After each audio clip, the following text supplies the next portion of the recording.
नमस्कार दोस्तों, स्वागत है आप सभी का आपके अपने चैनल SW पर।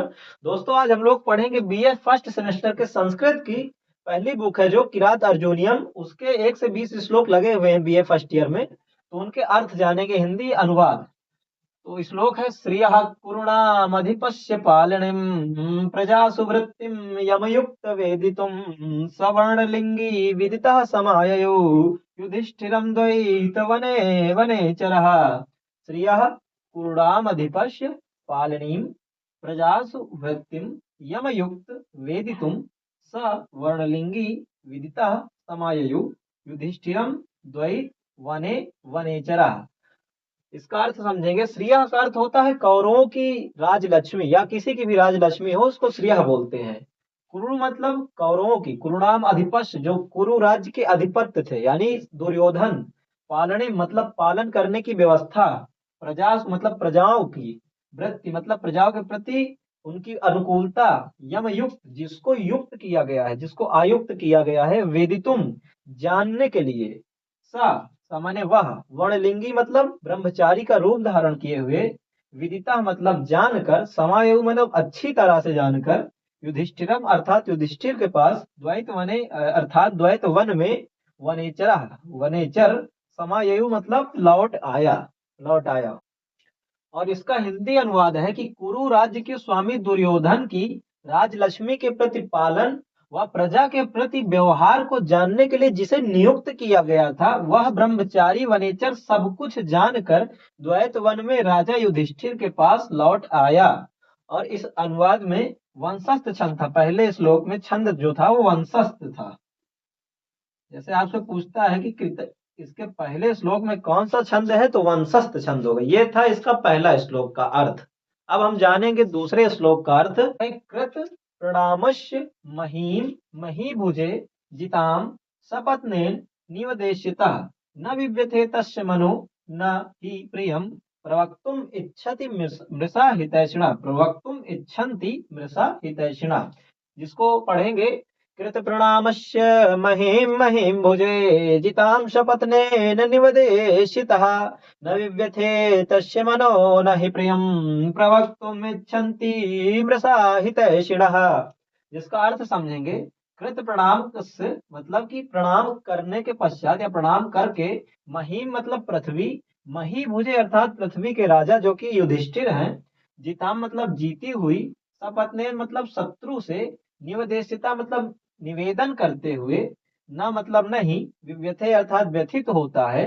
तस्य तस्य का अर्थ है कि किरात। किरात मतलब उसका। मनो मतलब मन। न मतलब नहीं। ही मतलब क्योंकि। प्रियम मतलब प्रिय। प्रवक्तुम इच्छन्ति बोलने की इच्छा नहीं रखता है। वृषा वृषा मतलब झूठ। हितैषिणा मतलब हितैषी लोग।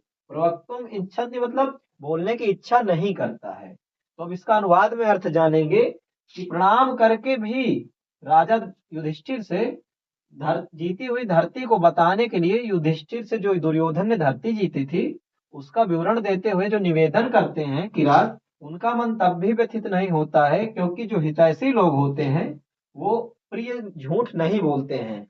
और इसका अनुवाद है कि प्रणाम करके शत्रु अर्थात दुर्योधन के द्वारा जीती गई पृथ्वी के विषय में महीपति यानी युधिष्ठिर से निवेदन करते हुए उस किरात का मन व्यथित नहीं हुआ क्योंकि हितैषी लोग प्रिय झूठ बोलने की इच्छा नहीं करते हैं।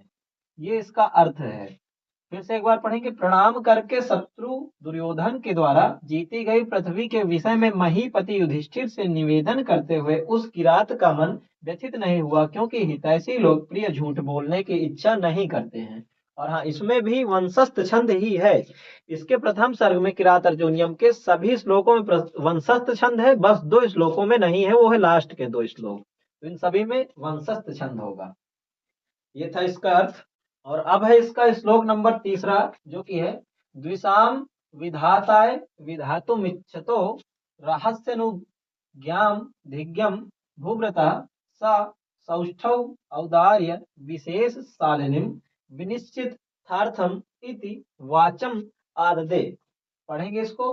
द्विषाम विधाताय विधातुम इच्छन्तो रहस्यनुधिगाम भूभृतः ससौष्ठौ दार्य विशेष शालिनीम् विनिश्चितार्थम इति वाचम अदादे।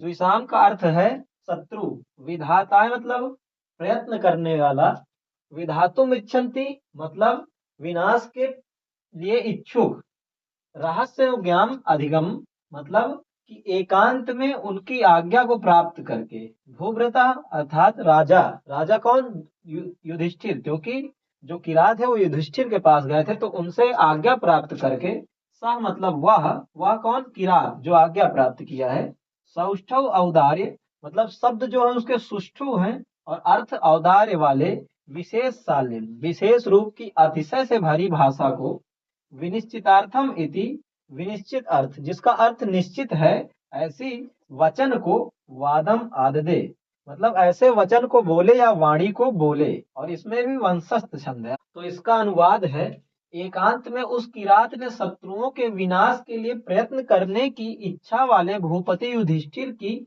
अनुमति को प्राप्त करके शब्द सौष्ठव एवं अर्थ के औदार्य के अतिशय से शोभित तथा विशेष रूप से निश्चित अर्थ वाली वाणी को कहा। यह इसका अर्थ है तीसरे श्लोक का। अब देखेंगे श्लोक नंबर 4 जो कि है क्रियासु युक्त नृप चार चक्षुषो न वंचनीय प्रभवो अनुजीवी अतो अर्हसि क्षंतुम असाधु साधु व हितम मनोहारी च दुर्लभम वचः। पढ़ेंगे इसको, क्रियासु युक्तैर्नृपचार चक्षुषो न वंचनीय प्रभवो अनुजीविभिः अतो अर्हसि क्षन्तुम् असाधु साधुआ हितं मनोहारि च दुर्लभम वचः, हितं मनोहारि च दुर्लभम वचः। ये सूक्ति है, इसको नोट करिएगा, ये बहुत ही इंपॉर्टेंट श्लोक है, परीक्षा के हिसाब से ये आ सकता है पेपर में। ये सूक्ति हमेशा पूछी जाती है कि हितम मनोहारी च दुर्लभम वचा, अर्थात हितकारी और मनोहारी वचन दुर्लभ हैं।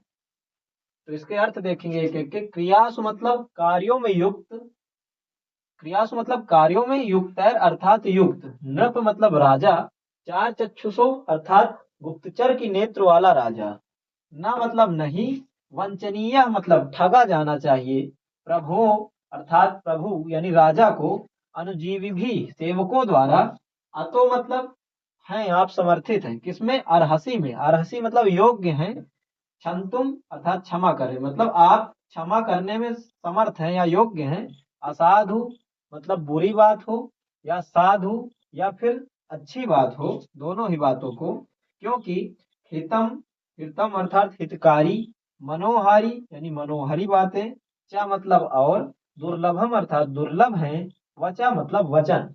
पढ़ेंगे कि कार्यों में युक्त राजा को, गुप्तचर की नेत्र वाले राजा को नहीं ठगा जाना चाहिए अपने सेवकों द्वारा, क्योंकि आप क्षमा करने में समर्थ हैं, चाहे वो बात बुरी हो या फिर अच्छी हो, क्योंकि हे प्रभु हे राजन, हितकारी और मनोहारी दोनों वचन एक साथ दुर्लभ हैं।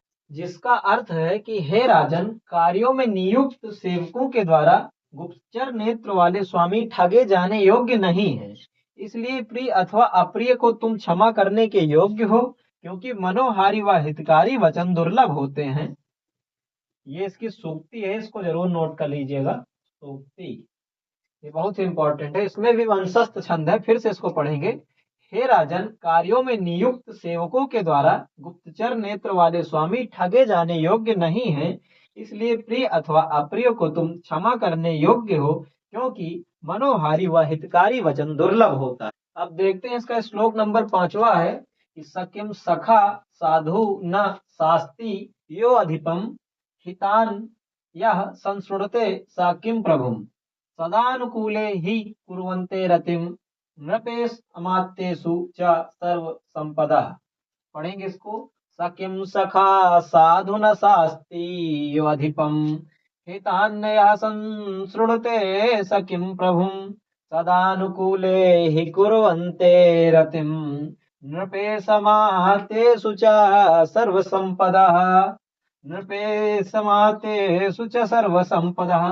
देखेंगे सा मतलब वह, किम सखा मतलब कैसा सखा, कैसा मित्र, साधु, साधु मतलब उचित बात, न मतलब नहीं, शास्ति अर्थात भली भांति नहीं सुनता है, यो अधिपम जो राजा को या राजा की, हितान मतलब हित के बारे में, यह मतलब जो, सुनते मतलब नहीं सुनाता है, नहीं सुनता है, सा मतलब वह, किम प्रभु मतलब कैसा राजा, अर्थात वह कैसा सखा जो साधु बातें नहीं सुनाता है राजा को, और वह कैसा राजा जो अच्छी बातें नहीं सुनता है।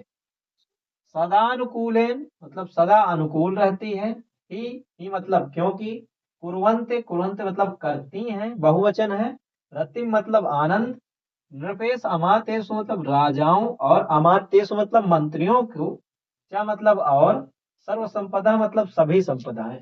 अर्थ देखेंगे कि वह कैसा सखा, वह कैसा दोस्त जो अपने राजा को, यो अधिपम मतलब अपने राजा को अच्छी बातें नहीं सुनाता है, हित की बातें नहीं सुनता, और वह कैसा सखा, वह कैसा दोस्त, वह कैसा प्रभु अर्थात वह कैसा राजा जो अच्छी बातें नहीं सुनता है, किसकी, अपने मित्र की या मंत्री की, क्योंकि सदा अनुकूल वही रहती हैं, सदा अनुकूल वही सभी संपदाएं रहती हैं जब राजाओं और मंत्रियों के बीच में सामंजस्य होता है, तभी पूरी संपदाएं क्रियारति करती हैं।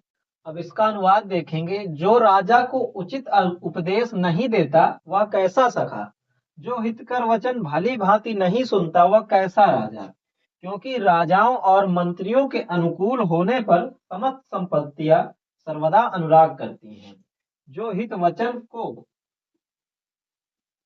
या हित वचन भली भांति नहीं सुनता वह कैसा राजा। फिर से देखेंगे, जो राजा को उपदेश उचित नहीं देता है वह कैसा सखा, और जो हित वचन को भली भांति नहीं सुनता है वह कैसा राजा, क्योंकि राजाओं और मंत्रियों के अनुकूल होने पर ही समस्त संपत्तियां सर्वदा अनुराग करती हैं। ये वचन राजा युधिष्ठिर से किरात बोलते हैं। और ये था इसका 5वां श्लोक। तो दोस्तों आज के लिए वीडियो यहीं तक था। अगर आपको वीडियो पसंद आया है तो लाइक करें और चैनल को सब्सक्राइब करें, और अगर आपको पार्ट 2 चाहिए तो कमेंट करें। पार्ट 2 के लिए हम आपको पार्ट 2 जरूर देंगे, और कमेंट ये भी करें कि आपको ये वीडियो कैसा लगा।